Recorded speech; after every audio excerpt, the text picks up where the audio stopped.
विद्यार्थियों, आज हम बीए पाठ प्रथम के द्वितीय प्रश्न पत्र का अध्ययन कर रहे हैं और द्वितीय प्रश्न पत्र में हम देखेंगे चालुक्य प्रशासन।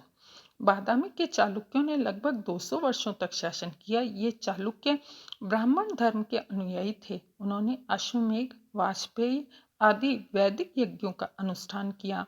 उन्होंने धर्म शास्त्रों के अनुसार शासन का संचालन किया। चालुक्यों के काल में विद्यार्थियों राजतंत्रात्मक शासन प्रणाली प्रचलित थी। सम्राट ही समूचे प्रशासन तंत्र का केंद्र बिंदु होता था। इस वंश के सम्राटों ने परम भट्टारक, महाराजाधिराज, परमेश्वर, सत्याश्रय, श्री वल्लभ, श्री पृथ्वी वल्लभ जैसी उपाधियां धारण की। राजपद अनुवांशिक होता था। सम्राट स्वयं राज्य के विभिन्न भागों का दौरा करके समस्याओं से परिचित होता था तथा उसके निवारण में व्यक्तिगत रुचि लेता था। सामान्यतः सम्राट के बाद उसका ज्येष्ठ पुत्र सिंहासन का उत्तराधिकारी होता था, लेकिन अल्प आयु के कारण शासक का भाई भी शासन संभाल सकता था।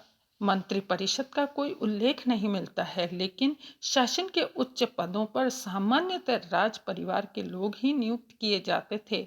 लेखों में महासंधि विग्रहक, विषयपति, ग्रामकूट, महाधिकारिन आदि केंद्रीय पदाधिकारियों के उल्लेख मिलते हैं।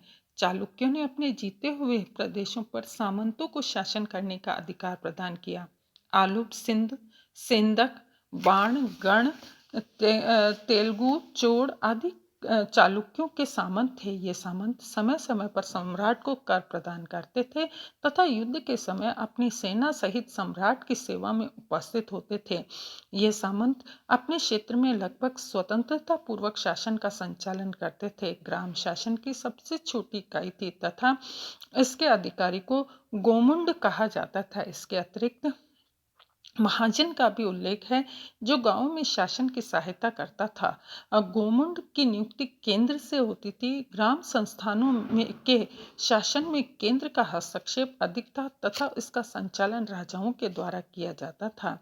चालुक्य अभिलेखों में तात्कालिक कर व्यवस्था का उल्लेख है, जैसे लक्ष्मणेश्वर लेख में भूमि तथा भवन का उल्लेख है। हैदराबाद दानपत्र में निधि, उपनिधि, विलप्त तथा उप रिकर का उल्लेख है। नौसारी दानपत्र में उद्रंग, परिकर आदि का भी उल्लेख है। इसके अतिरिक्त धार्मिक कर भी लिए जाते थे। कुछ विशेष अवसर पर करों में छूट की भी व्यवस्थाएं थी।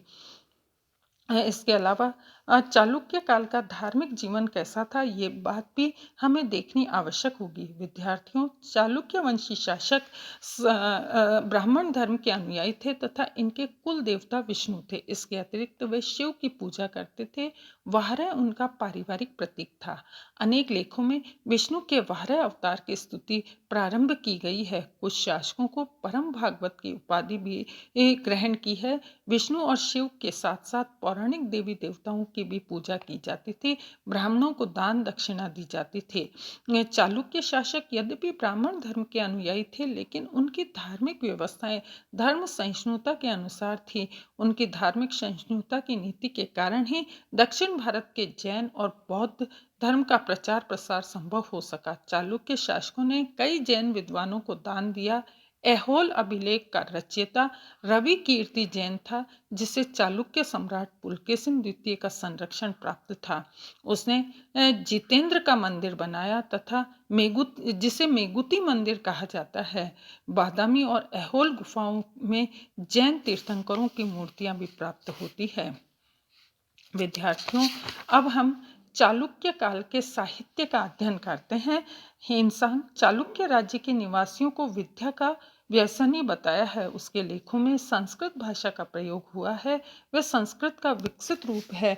महाकूट तथा ऐहोल लेख क्रमशः अलंकृत गद्य और पद में विकसित होने के प्रमाण हैं। महाकूट के गद्य की तुलना बाणभट्ट के गद्य से की जा सकती है।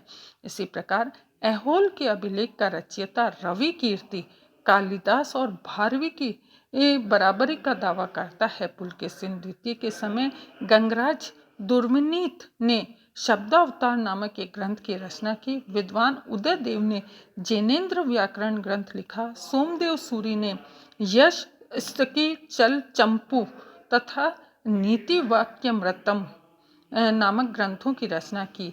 इससे पहले जैन धर्म से संबद्ध ग्रंथ हैं। ये पहला जैन धर्म से संबद्ध ग्रंथ है तथा दूसरे का संबंध राजनीति से है। विजयादित्य ने एक लेख से ज्ञात होता है कि चालुक्यों की राजधानी बादामी में 14 विद्याओं में पारंगत हजारों ब्राह्मण निवास करते थे।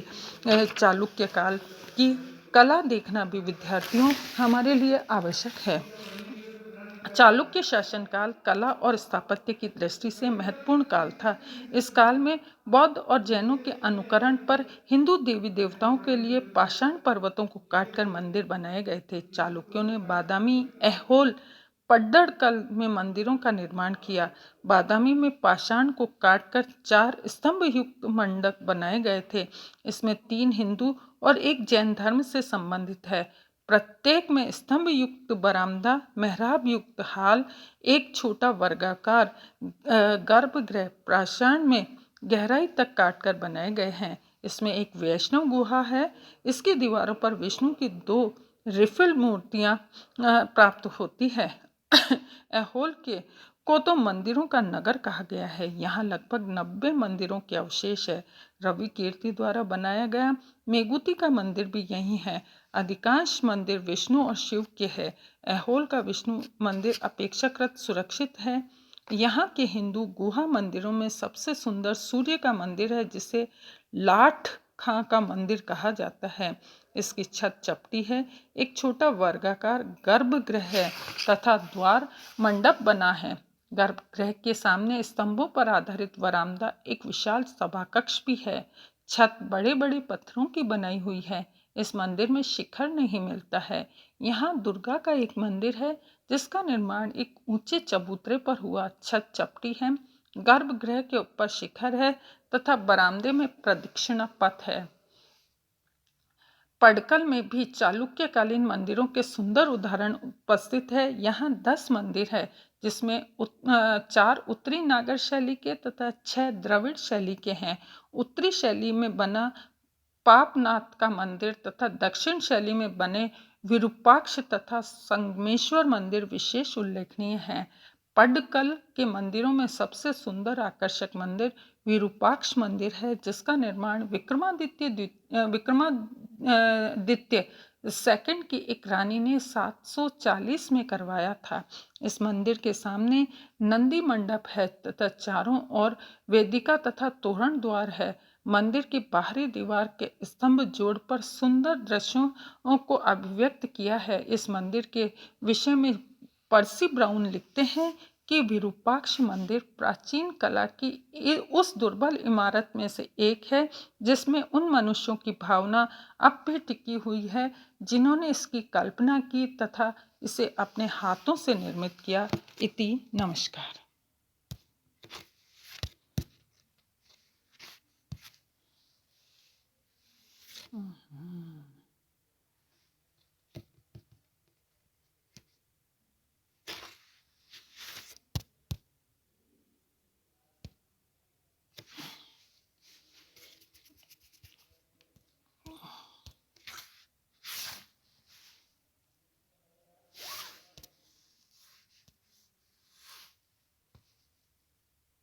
नमस्कार विद्यार्थियों, आज हम ये पाठ प्रथम के द्वितीय प्रश्न अध्ययन कर रहे हैं और आज हम देखेंगे चालुक्य वंश। दक्षिण भारत में 6ठी शताब्दी ईसा पूर्व।